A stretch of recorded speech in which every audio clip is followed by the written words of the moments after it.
Market లో invest చేసి మీ డబ్బులు డబుల్ చేసుకోవాలనుకుంటున్నారా? విజయవాడలో జరిగే సుందరరామిరెడ్డి గారి లైవ్ సెమినార్ కి అటెండ్ అవ్వండి. నమస్తే, వెల్కమ్ టు సుమన్ టీవీ. ప్రస్తుతం మనతో పాటు ఉన్నారు మేనేజ్మెంట్ కన్సల్టెంట్ నుంచి సంపత్ సముద్రాల గారు. సార్తో మాట్లాడదాం. నమస్తే సార్. నమస్తే సార్, ఇప్పుడు కెనడా నుంచి యూరోప్కి వెళ్తున్నారంటే చెప్పారు, రీజన్స్ చెప్పారు. అసలు మరి బెనిఫిట్స్ ఏముంటాయి, అడ్వాంటేజెస్ డిసడ్వాంటేజెస్ ఏంటి, కెనడాలో ఉండేవేంటి, యూరోప్లో ఉండేవేంటి? ఇప్పుడు మన students first thing why they are moving away from India to other countries అంటే the first thing is a better education and a higher education, post graduation studies. మన దగ్గర ఇన్స్టిట్యూట్స్లో ఇప్పుడు మనకు ఐఐటీల్లో ఐఐఎంలో సీట్లు దొరకాలంటే అయ్యే పరిస్థితి కాదు. ప్రీమియర్ ఇన్స్టిట్యూట్స్లో దొరకాలంటే కాదు, లేదా వేరే ఇన్స్టిట్యూట్స్లోకి వెళ్తే the fee structures are fine. అందుకని మన వాళ్ళు ఎడ్యుకేషన్ కోసం అని కెనడాకి కానీ యూరోప్కి కానీ వెళ్తున్నారు. ఇంకోటి ఏంటి అని అంటే ఎడ్యుకేషన్తో వెళ్ళి దెన్ అక్కడ పోస్ట్ గ్రాడ్యుయేషన్ వర్క్ పర్మిట్లు తెచ్చుకొని తర్వాత దానిని పర్మనెంట్ రెసిడెన్సీకి కన్వర్ట్ చేసుకుని ఆర్గానిక్ గ్రోత్ లాగా చూసుకుని వెళ్తున్నారు. కెనడాకి వెళ్తే ఏమిటి బెటర్ అని అన్నారు మీరు. ఒకటి, they have good universities, their education system is very good. Point 1. Point 2, వాళ్ళు కూడా పోస్ట్ గ్రాడ్యుయేట్ వర్క్ పర్మిట్స్ ఇస్తున్నారు. అంటే స్టూడెంట్స్ వెళ్ళి వాళ్ళ స్టడీస్ కంప్లీట్ చేసిన తర్వాత ఆ స్టూడెంట్స్కి వర్క్ పర్మిట్స్ ఇస్తున్నారు. So that is another interesting factor. మూడోది, కెనడాలో ఎందుకు కెనడాకి వెళ్ళడానికి వాట్ ఈస్ ది అడ్వాంటేజ్ అని అంటే చెప్పాను కదా, most of the Indian communities అక్కడ ఉన్నాయి కాబట్టి they feel comfortable and they feel they are in the local place. And as it is Canada is a very welcoming country. కాబట్టి ఎవరు వెళ్ళినా కూడా చాలా కంఫర్టబుల్గా, చాలా కన్వీనియంట్గా సెటిల్ అయ్యే అవకాశాలు ఉన్నాయి. ఇవి positives of going to Canada. అదే యూరోపియన్ కంట్రీస్కి వచ్చినట్టయితే యూరోపియన్ కంట్రీస్లో the cost of living is not as high as Canada. Point 1.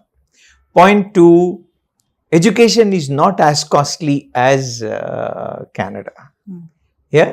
And then there is a possibility for free education, there is a possibility for scholarships and other kind of incentives for students. Then again, malli Canada lagene Europe lo you have post graduation work permit possibilities. Not just that, there is a possibility for permanent residency too.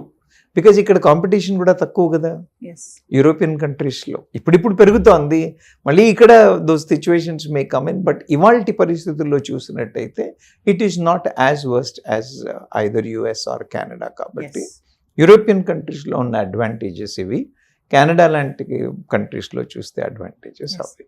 Sir, ఒకప్పుడు abroad వెళ్ళి చదువుకోవాలంటే America first, ఇప్పుడు next Canada, ఇప్పుడు చూసుకుంటే యూరోప్కి వెళ్ళే వాళ్ళ సంఖ్య పెరుగుతుందని అనుకోవచ్చు అంటారా? ఖచ్చితంగా. ఎందుకు పెరుగుతోంది అని అంటే మనం లాస్ట్ టైం కూడా ఒకసారి డిస్కస్ చేసాం. ఒకటి, కెనడా వాళ్ళ దగ్గర వాళ్ళ అద్దెలు పెరిగిపోయి రెంటల్ ఛార్జెస్, ఈ ఇష్యూస్ అన్ని కొంత ఇంటర్నల్ వాళ్ళు గొడవ మొదలైంది ఒకటి. ఇది కాకుండా యుఎస్ కూడా ఇల్లీగల్ ఇమిగ్రెంట్స్ని కంట్రోల్ చేయడం కోసం అని they have put some restrictions and controls or understandings, if not restrictions and all, with Dubai and Canada kind of countries. వీటి వల్ల ఏమైంది అని అంటే ఈ కంట్రీస్కి వెళ్ళడం డిఫికల్ట్ అయిపోతుంది. ఎప్పుడైతే ఈ కంట్రీస్కి వెళ్ళడం కొంచెం ఇబ్బంది, కష్టం, లిటిల్ డిఫికల్ట్ అని అన్నప్పుడు లిటిల్ బెటర్ కంట్రీస్ అనగానే యూరోపియన్ కంట్రీస్ వస్తున్నాయి. అది కాకుండా ఇప్పుడు మీరు యుఎస్ఏ చూడండి, కెనడా చూడండి, వాళ్ళ focus is more on stem educated, and all technology educated, medical profession educated, వాళ్ళపైన ఫోకస్ ఉంది. మరి మిగతా వాళ్ళందరూ సో మిగతా ప్రొఫెషన్స్ చూసే వాళ్ళందరూ కూడా they are trying to look at opportunities in the European countries. అది తేడా. అంటే సార్, ఇక్కడ యూరోపియన్ కంట్రీస్లో క్వాలిటీ ఎడ్యుకేషన్, ఇంకా చెప్పాలంటే గుర్తింపు కూడా బాగుంటుంది అంటారా?